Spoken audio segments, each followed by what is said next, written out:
ESPN Chicago Bears reporter Courtney Cronin joins Dionne Miller for a preview of Sunday's Bears and Vikings game. David Montgomery's return to practice this week could mean a boost for the Bears' running game. That is the good news. However, Minnesota's offense, which used to be run heavy, more of an aerial attack under new head coach Kevin O'Connell. ESPN's Courtney Cronin was on the Vikings beat the last 5 seasons and helped set up the Bears' Week 5 matchup. Well, they had a lot of change up there in Minnesota, similar to how the Bears went through this rebuild down here. New general manager, new head coach. It's the same up there with Kwesi Adofo-Mensah taking over for Rick Spielman and Kevin O'Connell bringing an offensive philosophy in place of Mike Zimmer after 8 years. So I think that when you take a look at a team that's 3-1 right now and the way that they've been able to win games, it's the late scoring in the second half that's put them over the top. They're figuring out ways to flip the meter the other direction, which I think has been at the hand of getting a lot of different weapons involved here. I mean, you've got Justin Jefferson on this team. He's an absolute star, has not slowed down at all entering year 3. And on top of that, they're taking a lot of the concepts that the Rams ran and what made them so successful to win a Super Bowl, because that's where Kevin O'Connell came from, and they're implementing that into what they're doing in Minnesota. So you've seen quite a turnaround, especially on the offensive side of the ball, in spite of Kirk Cousins still being the quarterback in Minnesota.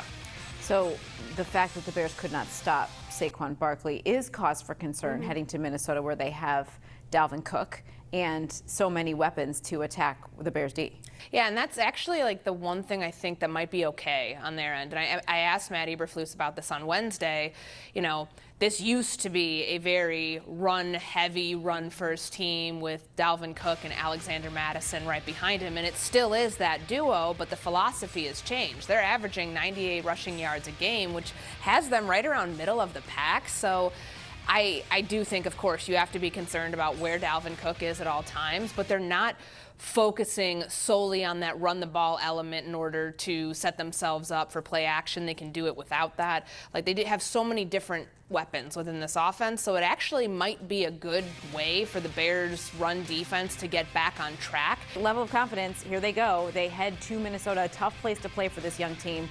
What do you think happens? My level of confidence in this Bears team is pretty low, because until you can show that, like, tangible improvement, I wrote a story about this at ESPN.com, the numbers are not sustainable. You can try to sell whatever bill of goods you want. This is not a way that you can win games in the National Football League, because you saw what happened. You're playing a mediocre team that may be 3-1, but kind of a fraudulent 3-1 in the New York Giants, and you score 12 points and none of it comes from your offense.